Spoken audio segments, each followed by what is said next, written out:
నమస్తే. నేను మీ ఓం ప్రకాష్ వర్ణ, యోగా థెరపిస్ట్ అండ్ న్యూట్రిషనిస్ట్. మన దగ్గర ఆన్‌లైన్, ఆఫ్‌లైన్ యోగా క్లాసెస్ ఉంటాయి. అలాగే టైలర్ మేడ్ డైట్ ప్లాన్స్ కూడా ఉంటాయి. ఎస్పెషల్లీ వెయిట్ లాస్ ప్రోగ్రామ్, అలాగే ఒకవేళ డయాబెటిక్ కానీ, బ్లడ్ ప్రెషర్, థైరాయిడ్ ఇలాంటి ఏదైనా సైకోసోమాటిక్ డిజార్డర్స్ ఉన్నా కూడా వాళ్ళకి డైట్ ప్లాన్ అండ్ యోగా ద్వారా మనం ట్రీట్మెంట్ చేస్తూ ఉంటాము. సో, చాలామంది మన దగ్గర క్లాసెస్ జాయిన్ అయ్యి, అలాగే వాళ్ళు రిలీఫ్ పొందిన వాళ్ళు కూడా చాలా కేస్ స్టడీస్ ఉన్నాయి మన దగ్గర. సో, ఈరోజు వీడియోలో మాకు కమెంట్‌లో అడిగిన క్వెషన్ ఏంటంటే, సార్ నైట్ పూట రైస్ తింటే గనక వెయిట్ పెరుగుతుందా అని చెప్పి క్వెషన్ అడిగారు. సో, బేసిక్‌గా ఇదొక పెద్ద మిత్ అండి. బేసిక్‌గా ఏంటంటే ఇదంతా కూడా ఒక బ్యాలెన్స్ షీట్ మీద వర్క్ చేస్తుంది. అంటే మనం ఒక రోజులో తిన్న ఫుడ్ నుండి మనకి ఎన్ని క్యాలరీస్ వస్తున్నాయి, అలాగే మనం ఒక రోజులో చేసే ఫిజికల్ యాక్టివిటీస్ వల్ల మన బాడీలోంచి ఎన్ని క్యాలరీస్ కరుగుతున్నాయి అనేది బేసిక్ క్యాలిక్యులేషన్ అనమాట. సో, ఈ క్యాలిక్యులేషన్ గనక అంటే ఈ ఈక్వేషన్ గనక మిస్ అయితే, అంటే ఫర్ ఎగ్జాంపుల్ ఒక రోజులో మనం చేసే శారీరక శ్రమ ద్వారా ఒక 2000 కిలో క్యాలరీస్ ఎనర్జీ కనుక బర్న్ అవుతుంది. అలాగే మనం తినే ఫుడ్ ద్వారా 4000 క్యాలరీస్ ఎనర్జీ కనుక వస్తే ఆ 2000 అడిషనల్, అంటే 4000 - 2000 అడిషనల్ ఏదైతుందో అది బాడీలో డిపాజిట్ అయ్యి కాలక్రమేణా మనం వెయిట్ గెయిన్ అనేది జరుగుతుంటుంది.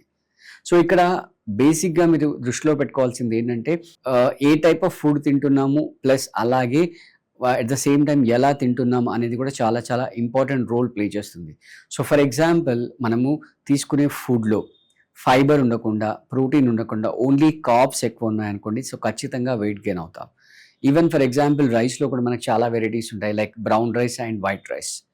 బ్రౌన్ రైస్‌లో మనకు కార్బోహైడ్రేట్స్‌తో పాటు ఫైబర్ ఉంటుంది. ఎందుకంటే ఔటర్ లేయర్ అంతా ఆ రైస్‌కి అలాగే ఉంటుంది కాబట్టి.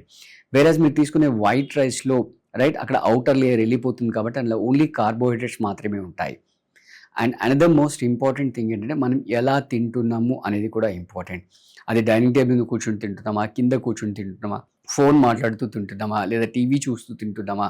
అంటే మనం తినే ఫుడ్ అనేది మైండ్‌ఫుల్ ఈటింగ్ ఉండాలి. మైండ్‌ఫుల్ ఈటింగ్ అంటే మనం ఏం తింటున్నాము అనేది మన నాలుకతో పాటు మన బ్రెయిన్‌కి కూడా తెలియాలి. ఫర్ ఎగ్జాంపుల్ బెండకాయ కర్రీ ఉంది. బెండకాయ కర్రీ కొంచెం స్వీటిష్‌గా ఉంటుంది. సో, అది మీరు తింటున్నప్పుడు మైండ్‌ఫుల్‌గా తింటే మీరు దాన్ని ఫీల్ అయ్యారనుకోండి, అప్పుడు ఆ టంగ్ అక్కడ కనెక్ట్ అయిన నర్వ్స్ ద్వారా బ్రెయిన్‌కి మెసేజ్ పంపిస్తుంది. సో, ఆ బ్రెయిన్ అక్కడి నుంచి అబ్డోమెన్‌కి, ఇంటెస్టైన్‌కి మెసేజ్ పంపిస్తుంది. Okay. So and so person బెండకాయ కర్రీ తింటున్నాడు కాబట్టి ఆ బెండకాయని డైజెస్ట్ చేసుకోవడానికి కావాల్సిన ఎంజైమ్స్ అబ్డోమెన్‌లో ప్రొడ్యూస్ చేయమని అబ్డోమెన్‌కి మెసేజ్ పంపిస్తుంది. సో, అలా చేసినప్పుడు ఆ డైజెషన్ అనేది ప్రాపర్ అవుతుంది, వంట పడుతుంది అని అంటాం మన మామూలు లేమ్యాన్ లాంగ్వేజ్‌లో.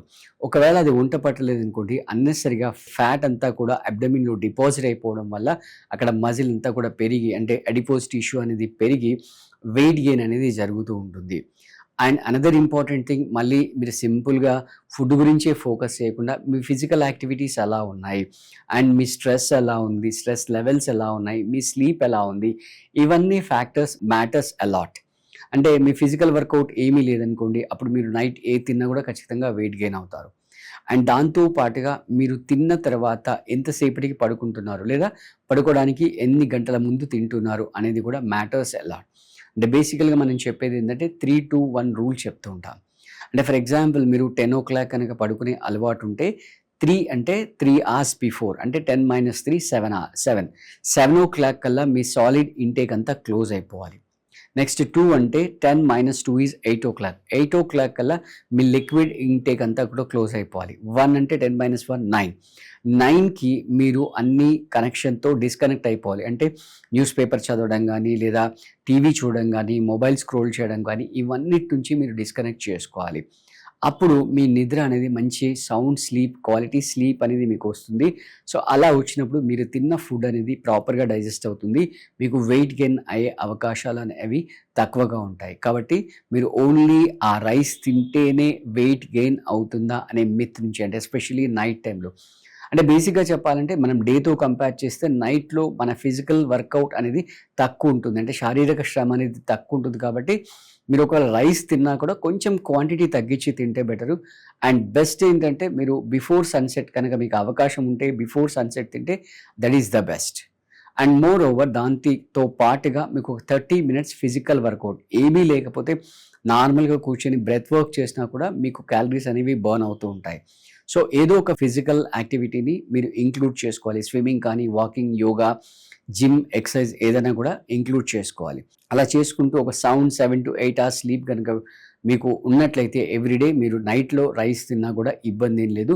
బట్ మళ్ళీ చెప్పినట్టుగా ఏంటంటే మీరు ఆ తినే మీల్‌లో కార్బ్స్‌తో పాటుగా ఫైబర్ అండ్ ప్రోటీన్ ఉండేటట్టుగా చూసుకోవాలి. అవి గనక ఇంక్లూడ్ అంటే ప్రతి మీల్‌లో ఈ 3 ఇంగ్రీడియెంట్స్ బ్యాలెన్స్‌గా ఉండాలి. That is carbohydrates, fats and proteins. ఈ మూడిట్లో ఏది తక్కువైనా, ఏది ఎక్కువైనా కూడా మనకు డిసడ్వాంటేజెస్ అనేవి వస్తూ ఉంటాయి. అంటే మన హెల్త్ కండిషన్స్ అనేవి డ్యామేజ్ అవుతూ ఉంటాయి. సో వీటిని బ్యాలెన్స్ చేసుకుంటూ ఎప్పుడు తిన్నా కూడా పర్లేదు. మీకు ఒకవేళ ఆన్‌లైన్, ఆఫ్‌లైన్ యోగా క్లాసెస్ ఏవైనా కావాలి అని అనుకుంటే స్క్రీన్ పైన ఏదైతే నంబర్ స్క్రోల్ అవుతుందో ఆ నంబర్‌కి మీరు కాంటాక్ట్ చేయొచ్చు. ఓకే. మీకు మరిన్ని ఏ టాపిక్ పైన వీడియోలు కావాలో మాకు కామెంట్‌లో తెలియజేస్తే వాటిపైన మేము మీకు వీడియోస్ తీసి మీకు అందజేస్తాం. ఓకే. Thank you.